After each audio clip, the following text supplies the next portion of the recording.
Good morning student. हमने last lecture में हमने देखा कि हमने हमारा फर्स्ट लेसन स्टार्ट कर दिया था living world and classification of microbes. In that हमने आर.एच. विटेकर ने जिस तरह का 5 किंगडम सिस्टम ऑफ क्लासिफिकेशन बनाया था वो अब हमने देखा था। फिर से हम इसको एक बार रिवीजन करेंगे। आर.एच. विटेकर ने 1969 में 5 किंगडम सिस्टम जो है क्लासिफिकेशन के लिए उन्होंने डेवलप किया था। तो इसमें पूरे जो लिविंग ऑर्गेनिज्म है उनको डिवाइड कर दिया था उसने according to the different criteria, जो उसने अलग अलग क्राइटेरिया लेके इनको क्लासिफाइड किया था लिविंग ऑर्गेनिज्म को। तो उस हिसाब से उसने सबसे पहले प्रोकैरियोटिक और यूकैरियोटिक्स में लिविंग ऑर्गेनिज्म को क्लासिफाइड किया था। देन जैसे मैंने बताया था, प्रोकैरियोटिक मतलब जिसका न्यूक्लियस वेल डेवलप नहीं है और यूकैरियोटिक मतलब जिसमें न्यूक्लियस वेल डेवलप है। तो प्रोकैरियोटिक जो है उसके अंडर आने वाले सभी जो लिविंग थिंग्स थे वो कैसे थे, यूनिसेलुलर थे। और जिसमें आने वाला किंगडम जो था जिसका नाम था किंगडम मोनेरा। देन अगर हम यूकैरियोटिक की बात करें तो यूकैरियोट में कुछ लिविंग थिंग्स यूनिसेलुलर थे और कुछ मल्टीसेलुलर थे। यूनिसेलुलर जो हम किंगडम आता है, यूनिसेलुलर के अंडर आने वाले जितने भी लिविंग थिंग्स है वो किंगडम प्रोटिस्टा में आते हैं। और मल्टीसेलुलर में आने वाले जितने भी लिविंग थिंग्स हैं उनको अगेन क्लासिफाइड किया था kingdom fungi, kingdom plantae and kingdom Animalia. तो अब हम यही सभी किंगडम्स जो है उनकी 1 बाय 1 स्टडी करेंगे, उनके कैरेक्टरिस्टिक्स देखेंगे और कुछ एग्जांपल्स देखेंगे। तो सबसे पहला है किंगडम मोनेरा। किंगडम मोनेरा, अब इस किंगडम को कैसे आइडेंटिफाइड करेंगे, तो इसके लिए आपके बुक में पेज नंबर 2 पे एक एक्टिविटी बताई गई है, जिस एक्टिविटी में बताया गया है कि take a small drop of a curd और a butter milk on a clean glass slide. एक ग्लास स्लाइड लेना है जिसके ऊपर आपको एक ड्रॉप ऑफ कर्ड ऐड करना है। After that carefully keep a cover slip, उसके ऊपर कवर स्लिप आपको रखनी है और observe it under a high power of compound microscope, जिसको आपको कंपाउंड माइक्रोस्कोप के अंडर ऑब्जर्व करना है। जब आप उसको ऑब्जर्व करोगे आफ्टर दैट आपको उसमें दिखाई देगा कि कुछ मूविंग क्रिएचर्स, कुछ छोटे छोटे से moving creatures small rod like microbes are seen. कुछ रॉड जैसे स्ट्रक्चर वाले, जैसे ये रॉड जैसा स्ट्रक्चर है ना, ऐसे रॉड जैसे स्ट्रक्चर वाले माइक्रोब्स आपको वहाँ पे ऑब्जर्व होंगे। तो वो माइक्रोब्स कौन से हैं जो कर्ड में फाउंड हुए हैं, तो उनका नाम है लैक्टोबैसिलाई। तो ये जो लैक्टोबैसिलाई बैक्टीरिया है वो आपको वहाँ पे ऑब्जर्व होंगे। तब इसके कैरेक्टरिस्टिक कैसे हैं, मोनेरा ग्रुप में आने वाले जितने भी लिविंग थिंग्स हैं उनके कैरेक्टरिस्टिक कैसे हैं, तो देखो ऑल ऑर्गेनिजम्स आर यूनिसेलुलर। जितने भी ऑर्गेनिजम्स आते हैं वो कैसे हैं, यूनिसेलुलर हैं। That means made up of only single cell, जो एक सेल से बने हुए हैं। दे में भी ऑटोट्रॉपिक और हेटेरोट्रॉपिक। एक तो वो ऑटोट्रॉपिक है या फिर हेटेरोट्रॉपिक है। ऑटोट्रॉपिक का मतलब क्या होता है, जो खुद का खाना खुद बनाते हैं, और हेटेरोट्रॉपिक का मतलब होता है जो दूसरे के ऊपर डिपेंड रहते हैं अपने न्यूट्रिशनल वैल्यू फुलफिल करने के लिए। Then third point, these are prokaryotic cell. Prokaryotic इसलिए बोला गया है क्योंकि उनका न्यूक्लियस वेल डेवलप नहीं रहता है, विदाउट अ डिस्टिंक्ट न्यूक्लियस, जिसका न्यूक्लियस डेवलप रहता नहीं है, और सेल ऑर्गेनेल्स, उनके अंदर सेल ऑर्गेनेल्स रहते नहीं हैं। Then next point, flagella serve as the locomotory organ. Flagella, अब ये फ्लैजेला क्या है, तो आपको यहाँ पे जैसे ये इस तरह का जो स्ट्रक्चर दिखाई देता है, जो आपको पूंछ के जैसे दिखाई देता है, तो it is called as a flagella. तो फ्लैजेला जो है वो locomotory organ, locomotory means locomotion के लिए, मूवमेंट के लिए, ये और मूवमेंट के लिए उनको फ्लैजेला प्रेजेंट रहता है। Most of the monera can survive harsh environment by producing spore coat. तो देखो जब भी हार्श एनवायरमेंट रहता है, हार्श एनवायरमेंट मतलब किस तरह का, जो अनफेवरेबल एनवायरमेंट है उनको, जैसे हाई टेम्परेचर हो गया या फिर लो टेम्परेचर हो गया, तो उसमें भी कुछ मोनेरा क्या करते हैं, अपने आजू बाजू में एक स्पोर फॉर्मेशन कर लेते हैं। स्पोर फॉर्मेशन एक कोट फॉर्मेशन कर देते हैं, जिसके वजह से वो हार्श एनवायरनमेंट में सर्वाइव कर सकते हैं। और जब भी उनको फेवरेबल अगेन उनकी जब तक उनकी फेवरेबल कंडीशन उनको मिल नहीं जाती तब तक वो स्पोर कोट फॉर्म करते हैं, और जब उनको अपनी अगेन फेवरेबल कंडीशन उनको मिल जाती है तब ये स्पोर कोट से वो बाहर आते हैं, अगेन वो डिवाइड होते हैं, उनकी न्यूट्रिशनल वो लेना स्टार्ट कर देते हैं। अब एग्जाम्पल क्या क्या है इन मोनेरा ग्रुप की, तो all type of bacteria and blue green algae are the example of kingdom monera. जितने भी सभी बैक्टीरिया है और ब्लू ग्रीन अलगी है, ये सभी के सभी जो है किंगडम मोनेरा के अंडर आते हैं। जैसे आपको यहाँ पे दिखाई देता है तो organisation from the kingdom monera, तो ये जो सभी बैक्टीरियाज है ये किस में आते हैं, किंगडम मोनेरा के अंडर। जैसे यहाँ पे दिया हुआ है Streptococcus pneumoniae, Clostridium tetani, Vibrio cholerae, then Salmonella typhi, Clostridium botulinum. तो ये जो सभी के सभी बैक्टीरिया है ये किसके अंडर आते हैं, किंगडम मोनेरा के अंडर आते हैं। नेक्स्ट किंगडम है किंगडम प्रोटिस्टा। अगर आपको किंगडम प्रोटिस्टा को ऑब्जर्व करना है तो उसके लिए एक अगेन एक्टिविटी दी गई है पेज नंबर 2 पे, जिसमें बताया गया है कि prepare a temporary mount of 1 drop of pond water. जहाँ पे आपको क्या करना है, पॉन्ड का वाटर लेना है ग्लास स्लाइड पे और उसको ऑब्जर्व करना है under a low power and high power of a microscope. Microscope के हाई पावर लो पावर पे उसको आपको ऑब्जर्व करना है। ऑब्जर्व जब आप करोगे तो आप लोगों को दिखाई देगा some mobile microbes with irregular shape, कुछ मूवमेंट करते हुए माइक्रोब्स आपको दिखाई देंगे जिनका शेप कैसा है, इरेगुलर है, जो रेगुलर शेप के नहीं है। ऐसे कुछ माइक्रोब्स आपको दिखाई देंगे तो उसके ऊपर से हमको पता चलेगा कि प्रोटिस्टा के जो भी जितने भी आने वाले ऑर्गेनिज्म हैं वो किस तरह के हैं, तो उनका इरेगुलर शेप है। तो उसके कैरेक्टरिस्टिक हम देखेंगे। Most protist are eukaryotic organism. Protista में आने वाले जितने भी प्रोटिस्ट है वो कैसे है, यूकैरियोटिक ऑर्गेनिज्म है। यूकैरियोटिक मतलब जहाँ पे न्यूक्लियस क्या है रे उनका डेवलप है। दे आर मोस्टली यूनिसेलुलर, और देखो यूकैरियोटिक है पर कैसे है, unicellular, that means single cell से बने हुए हैं। दे हैव अ सुडोपोडिया और हेयर लाइक अ सिलिया और whip like a flagella for locomotion. अब उनको सुडोपोडिया है या फिर उनके बॉडी के ऊपर सिलिया प्रेजेंट है या फिर फ्लैजिला है, किस लिए, लोकोमोशन के लिए। अब सुडोपोडिया मतलब क्या होता है, तो देखो सुडो का मतलब होता है नॉट फुल्ली डेवलप और पोडिया मीन्स लेग। जहाँ पे लेग तो डेवलप नहीं रहता है, आम के जैसा स्ट्रक्चर रहता है, जैसे आपको यहाँ पे अमीबा में दिखाई देगा, आम के जैसे स्ट्रक्चर है और इसे कहा जाता है सुडोपोडिया। ये लोकोमोशन के लिए प्रेजेंट रहता है। Then hair like a cilia. अभी hair like a cilia, cilia मतलब क्या होता है, जहाँ पे जैसे यहाँ पे पैरामेशियम के ऊपर आपको अगर आप देखोगे आपके बुक में तो छोटे छोटे हेयर लाइक आपको स्ट्रक्चर यहाँ पे फाउंड होगा, तो जिसको बोला जाता है सिलिया। और विप लाइक अ फ्लैजेला, जहाँ पे फ्लैजेला जैसे यूग्लेना में आपको दिखाई दे रहा है, तो ये जो फ्लैजेला रहता है ये सभी सिलिया हो गया, फ्लैजेला हो गया या फिर सुडोपोडिया हो गया, ये लोकोमोशन के लिए हेल्प करता है। Next they can be parasite, वो पैरासाइट्स रहते हैं। पैरासाइट का मतलब क्या होता है, पैरासाइट का मतलब होता है जहाँ पे लिविंग ऑर्गेनिज्म जो है अपना फूड न्यूट्रिशन कंप्लीट करने के लिए दूसरे लिविंग थिंग्स के ऊपर डिपेंड रहते हैं, दूसरे लिविंग थिंग के ऊपर प्रेजेंट रहते हैं या फिर अंदर प्रेजेंट रहते हैं, और वहाँ से वो अपना जो भी न्यूट्रिशन है वहाँ से वो एब्जॉर्ब करते हैं, तो जिसको हम बोलेंगे parasite. Most protist live in a water, generally ज़्यादा से ज़्यादा प्रोटिस्ट कहाँ पे रहते हैं, वाटर के अंदर। अब जैसे अगेन मैंने यहाँ पे बताया कि लोकोमोटरी स्ट्रक्चर हमने किसके अंदर, लोकोमोटरी स्ट्रक्चर जो है सिलिया, ये हमको कहाँ पे दिखाई देता है, पैरामेशियम में दिखाई देता है, ऑब्जर्व होता है। सुडोपोडिया हमको अमीबा में ऑब्जर्व होता है और फ्लैजिला जो है वो यूग्लेना में हमको यहाँ पे अच्छे से ऑब्जर्व होता है। अब कुछ प्रोटिस्ट जो है दे कैन बी हेटेरोट्रॉपिक, उनका मोड ऑफ न्यूट्रिशन कैसा है, तो दे कैन बी हेटेरोट्रॉपिक, दूसरों के ऊपर डिपेंड रहते हैं, जैसे कि अमीबा हो गया, पैरामेशियम हो गया, ये हेटेरोट्रॉपिक है। और कुछ ऑटोट्रॉपिक है, ऑटोट्रॉपिक जो खुद का खाना खुद बनाते हैं, जैसे यूग्लेना हो गया, वॉल्वैक्स हो गया, ये खुद का खाना खुद क्यों बनाते हैं, because it contain chloroplast, chloroplast होने की वजह से दे आर ऑटोट्रॉपिक। तो ये जो है ये कैरेक्टरिस्टिक किसके हो गए, प्रोटिस्टा के।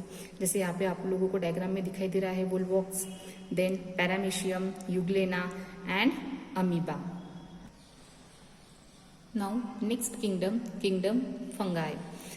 देखो बच्चों, आप लोगों को सभी को पता है फंगस आपने अच्छे से देखी होंगी। जब घर में रोटी या फिर ब्रेड जब बच जाती है वैसे के वैसे ही टिफिन में रह जाती है, तो कुछ दिनों के बाद में या फिर एक दिन के बाद में आप लोगों को उसके ऊपर कुछ वाइटिश कलर का थ्रेड जैसे स्ट्रक्चर ऑब्जर्व होता होगा। It is nothing but fungi. तो अगर हमको उसको ऑब्जर्व करना है तो अगेन यहाँ पे एक एक्टिविटी दी है पेज नंबर 2 पे, उसको हम देखेंगे। Take a moist piece of a bread और अ भाकरी। ब्रेड लेना है या फिर bhakri, jowar roti, and keep it in a container with lid for 2 to 3 days। उसको 2 से 3 दिनों तक क्या करना है, हमें उसको टिफिन में रख देना है। After 2 to 3 days a fine cotton thread like a tuft is found growing on the surface of the bread। आपको उस ब्रेड के ऊपर 2 से 3 दिनों के बाद में क्या दिखेगा, कॉटन के जैसे थ्रेड लाइक स्ट्रक्चर आपको ऑब्जर्व होगा। Then prepare a temporary mount on a few threads from this culture and observe it under a microscope. तो उसमें का कुछ थ्रेड हमें क्या करना है, वो जो कॉटन जैसे दिखने वाले थ्रेड जैसा स्ट्रक्चर है उसको लेना है और उसको अंडर अ माइक्रोस्कोप हमें ऑब्जर्व करना है। जब हम उसको ऑब्जर्व करेंगे तो हमें कुछ इस तरह का स्ट्रक्चर हमको दिखाई देगा। तो जहाँ पे हमको ये स्पोरेंजियम जहाँ से फंगाई जो है डिवाइड होता है ये दिखाई देगा, उसके राइजोइड्स दिखाई देंगे, उसका इस तरह का स्ट्रक्चर हमको दिखाई देगा। अब हम इसके किंगडम जो है फंगाई उसके कैरेक्टरिस्टिक क्या है वो हम देखेंगे।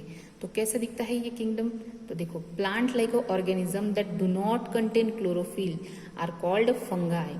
तो ये क्या है, प्लांट के जैसे बना दिखता है ना यहाँ पे, प्लांट के जैसे ऑर्गेनिज्म। तो प्लांट लाइक ऑर्गेनिज्म है जिसके अंदर क्या है, सिर्फ क्लोरोफिल नहीं है। जैसे प्लांट्स में क्लोरोफिल फाउंड होता है वैसे फंगाई में प्रेजेंट नहीं है। दीज आर नॉन ग्रीन, ये ग्रीन कलर का दिखाई देता नहीं है। यूकैरियोटिक है, that means well develop nucleus है। हेट्रोट्रॉपिक है, मतलब दूसरे के ऊपर फूड न्यूट्रिशन वैल्यू कंप्लीट करने के लिए फाउंड होता है। Most of them are saprotrophs. Saprotroph का मतलब क्या होता है, जहाँ पे मैंने आपको पहले भी बताया था, सैप्रोट्रॉप्स का मतलब होता है जहाँ पे फंगाई जो है ये दूसरे लिविंग थिंग्स के ऊपर प्रेजेंट रहते हैं और उनमें से न्यूट्रिशन जो वो एब्जॉर्ब करते हैं जिसको बोला जाता है saprotrophs. They feed upon the decaying organic matter, dead और डिकेइंग ऑर्गेनिक मैटर पे ये फीड करते हैं। सम आर आइदर पैरासाइटिक, कुछ पैरासाइटिक है, they obtain their food from the living organism. तो कुछ पैरासाइटिक है, कुछ सेप्रोफाइटिक है, अपने फूड न्यूट्रिशन कंप्लीट करने के लिए वो दूसरे लिविंग थिंग्स के ऊपर प्रेजेंट रहते हैं। Then their cell wall is made up of a tough and complex sugar called as a chitin. तो उनकी जो सेल वॉल है, देखो बच्चों, सेल वॉल मतलब क्या होता है, तो कोई भी लिविंग थिंग्स जो रहता है उसके ऊपर जो उसके बाहर की जो एक कोटिंग रहती है, ठीक है, स्पेशली प्लांट्स और फंगाई में सेल वॉल प्रेजेंट रहता है। एनिमल्स के सेल के बाहर में सेल वॉल प्रेजेंट रहता नहीं है। तो जो फंगाई है इसकी जो सेल वॉल रहती है वो किससे मेडअप बनी हुई है, चिटिन से बनी हुई है। तो ये चिटिन क्या है, it is a complex derivative of a glucose. ये एक ग्लूकोज का डेरिवेटिव है जो ग्लूकोज का एक फॉर्म से बना हुआ है। Some fungi are a thread like and many nuclei are present in the cytoplasm. देखो, वैसे तो हर एक सेल में एक न्यूक्लियस रहता है, पर कुछ फंगाई जो है जो थ्रेड लाइक स्ट्रक्चर रहते हैं उसके साइटोप्लाज्म के अंदर बहुत ज़्यादा क्वांटिटी में न्यूक्लियस वहाँ पे प्रेजेंट रहते हैं। अब फंगाई के एग्जाम्पल क्या है, तो फंगाई का एग्जाम्पल है बेकर ईस्ट। बेकर ईस्ट मतलब जहाँ पे हम देखते हैं बेकिंग करने के लिए जो ईस्ट यूज़ करते हैं, जैसे नान खटाई हो गई, ब्रेड हो गया, इसको बनाने के लिए जो ईस्ट यूज़ करते हैं वो east nothing but fungi. Aspergillus, जिसको कॉर्न फंगस और ना कॉर्न के ऊपर जो मक्के के ऊपर जो फंगस लगता है it is called as a aspergillus. उसके बाद में पेनिसिलियम, मशरूम, ये सभी क्या है, फंगस है, फंगाई है। तो स्टूडेंट, हमने अब तक क्या देखा, कौन से किंगडम देखे, किंगडम मोनेरा देखा, किंगडम हमने प्रोटिस्टा देखा एंड किंगडम फंगाई देखा। Next kingdom, kingdom plantae and kingdom Animalia, इसके बारे में डिटेल्ड आपको 11th स्टैंडर्ड में है, तब हम इसको डिटेल तब पढ़ेंगे। वैसे भी आप लोगों को पता है कि all plants including the kingdom plantae and all animals are including the kingdom animalia. अब देखो ये जो पूरा क्लासिफिकेशन था, 5 किंगडम क्लासिफिकेशन था, ये आर.एच. विटेकर ने बनाया था। अब ये आर.एच. विटेकर ने सभी चीज, मैंने आप लोगों को बताया था कि many systems of classification are introduce after the Whittaker's 5 kingdom system is widely accepted. Whittaker के पहले बहुत सारे लोगों ने अलग अलग तरह के क्लासिफिकेशन करने की कोशिश की, पर जो विटेकर ने बनाया हुआ ये 5 किंगडम सिस्टम था, ये सब जगह पे एक्सेप्ट किया गया, क्योंकि हर एक क्राइटेरिया, हर एक चीज के बारे में सोचने के बाद उन्होंने ये 5 किंगडम सिस्टम जो है ये बनाया था। नाउ नेक्स्ट आपको पेज नंबर 3 पे students use your brain power एक ऐसा दिया हुआ है जहाँ पे क्वेश्चन पूछा गया है, explain the merits and demerits of a class Whittaker classification, कि विटेकर ने जो ये क्लासिफिकेशन बनाया था इसके मेरिट्स क्या थे और उसके डिमेरिट्स क्या थे, मतलब उसमें कुछ उसने किस तरह की उसकी अच्छाई बातें बताई थी और कुछ उसमें जो छूट गया था तो वो उसके डिमेरिट्स क्या थे। तो हम मेरिट्स और डिमेरिट्स 1 बाय 1 देखेंगे। तो फर्स्ट मेरिट्स है, the prokaryotic organism are different from the other organism thus placing them separately. हाँ, यहाँ पे इन्होंने क्या किया था, विटेकर ने क्या किया था कि जो भी प्रोकैरियोटिक ऑर्गेनिज्म है वो बिल्कुल यूकैरियोटिक ऑर्गेनिज्म से डिफरेंट थे, क्योंकि उनका न्यूक्लियस वेल डेवलप नहीं था, वो जो थे यूनिसेलुलर थे, तो उसको जो डिफरेंट अलगली रखा गया ये उसका सबसे पहला मेरिट्स था। Then all unicellular eukaryotic organism are placed together in one kingdom name the protista. तो यूकैरियोटिक में आने वाले जितने भी ऑर्गेनिज्म हैं उनको, और स्पेशली यूनिसेलुलर ऑर्गेनिज्म जो थे उनको एक स्पेशल किंगडम के अंडर रखा गया जिसका नाम क्या था, प्रोटिस्टा। फंगाई जो है वो सेप्रोफाइटिक है, उनका मोड ऑफ न्यूट्रिशन अलग होने की वजह से उनको सेपरेटली यूनिक किंगडम में रखा गया, ये उसका थर्ड मेरिट्स था। देन फोर्थ मेरिट्स की तरफ जाएंगे हम। According to 5 kingdom classification cell structure के बारे में सोचा गया, ऑर्गेनाइजेशन ऑफ सेल के बारे में सोचा गया, उनके मोड ऑफ न्यूट्रिशन के बारे में उसमें रेफर किया गया, उनकी लाइफस्टाइल कैसी है, उनका फाइलोजेनेटिक रिलेशनशिप कैसा है। फाइलोजेनेटिक रिलेशनशिप मतलब किस तरह से, कहाँ से वो इवॉल्व हुए हैं, कौन से सेल से इवॉल्व हुए हैं और कैसे कैसे इवॉल्व हुए हैं, इस तरह से उनका रिलेशनशिप देखने के बाद में ही उनको according to that kingdom system में उनको रखा गया। अब उसके डिमेरिट्स पे है। डिमेरिट्स जो कुछ बातें उनमें जो थी वो थोड़ी गलत लगी थी, तो उसके डिमेरिट्स क्या थे। Some organism belonging to the monera and protista have the ability to perform photosynthesis. तो कुछ ऑर्गेनिज्म जो मोनेरा के भी थे और प्रोटिस्टा के भी थे, तो वो दोनों भी क्या करते थे, फोटोसिंथेसिस के थ्रू अपना न्यूट्रिशनल जो है वो जो न्यूट्रिशनल वैल्यू थी उनकी वो कंप्लीट करते थे। तो similarly some moneras have cell wall and some protist also have cell wall. कुछ मोनेरा में भी सेल वॉल प्रेजेंट था और कुछ प्रोटिस्ट में भी सेल वॉल प्रेजेंट था। This become a confusing during the placement. तो जब प्लेसमेंट मतलब जब प्रोटिस्टा और मोनेरा अलग अलग किए गए तो उनको करते वक्त ये जो चीज़ें थी वो क्या थी, थोड़ी कंफ्यूजिंग करने वाली चीज़ें थी। Then second, in a kingdom plantae, animalia and fungi are organisms having a primitive characters and where initial example during the evolution are not included। तो वो जो प्लांटी, एनिमलिया और फंगाई, ये जो किंगडम में आने वाले जितने भी ऑर्गेनिज्म हैं उनका प्रिमिटिव कैरेक्टर मतलब जो स्टार्टिंग जैसे इवोल्व हुए हैं उनके कैरेक्टर जो थे according to that initial example उसमें लिखा दिया गया नहीं है, ये एक उसका डिमेरिट था। Third if algae are unicellular, अगर अल्गी यूनिसेलुलर है, they are place in a kingdom protista, तो उसको कहाँ पे रखा गया, किंगडम प्रोटिस्टा में रखा गया। और वही अगर अल्गी जो है मल्टी सेलुलर है तो उसको कहाँ पे रखा गया, तो उसको they are place in a kingdom plantae, उसको किंगडम प्लांटी के अंडर स्टडी किए गए। तो ये भी जो कैरेक्टर था ये कंफ्यूजिंग कैरेक्टर था आर.एच. विटेकर का क्लासिफिकेशन का। देन नेक्स्ट और last, viruses are not include in any kingdoms by the Whittaker. अब देखो यहाँ पे हमने अलग अलग तरह बैक्टीरिया इंक्लूड कर लिया, हमने यहाँ पे आने वाले मोनेरा, उसके बाद में प्रोटिस्टा, फंगाई, प्लांटी, एनिमलिया, ये सभी इसमें इंक्लूड किए गए, पर यहाँ पे विटेकर ने वायरसेस के बारे में कहीं भी कुछ मेंशन नहीं किया गया और ना ही उनको अलग से कोई किंगडम में रखा गया। तो these are the demerits of Whittaker. Now we will see in a next